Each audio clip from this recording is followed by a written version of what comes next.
Good morning and welcome to Face the Nation. There is a lot we don't know yet about the motivations behind and the consequences following Wagner Group leader Yevgeny Prigozhin's actions in Russia this weekend.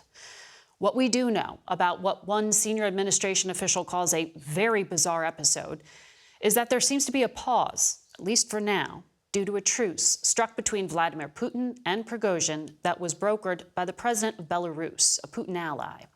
The terms of that deal are still emerging, but even after Prigozhin abruptly stopped his march to Moscow yesterday, there remains trepidation about the risks ahead on this unpredictable path for Russia, which holds the world's largest nuclear arsenal. CBS News correspondent Ian Lee reports from Dnipro, Ukraine. Rarely do failed mutineers receive a hero's departure. But residents cheered Wagner soldiers as they left the Russian city of Rostov late last night. "Come back alive and take care of yourselves," shouted people in the crowd. The mercenary group's leader, Yevgeny Prigozhin, smiled and posed for selfies on his way out. Some greeted the returning Russian authorities less warmly, with jeers and insults. For 24 hours, the world watched Wagner forces inch closer to Moscow.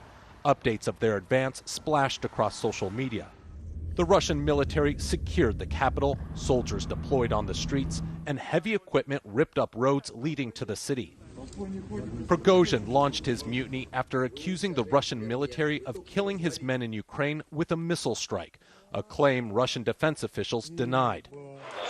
His men quickly seized Rostov, home of Russia's southern military headquarters, before advancing toward Moscow.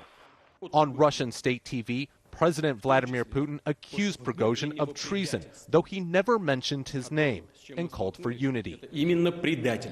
"We will protect our people and country from any threats, including internal betrayal," said Putin. And what we're facing is precisely betrayal. And with Wagner troops just 124 miles from Moscow, the Kremlin spokesman announced a deal. Wagner troops would be pardoned and returned to their bases. Criminal charges against Prigozhin would be dropped, and he'd go into exile in Belarus, whose leader brokered the agreement. This morning, an uneasy calm settled on Moscow. Life in Rostov also returned to normal. Putin's hold on power survived, battered and bruised, but not all may be forgiven. In a 2018 interview, Putin told a state TV reporter there's one thing he can never forgive: betrayal, he said. Russia continued airstrikes on several cities here in Ukraine, while Kyiv took advantage of the chaos to launch major assaults. But it'll take time to see what effect this mutiny has on the war. Margaret? Ian Lee in Ukraine.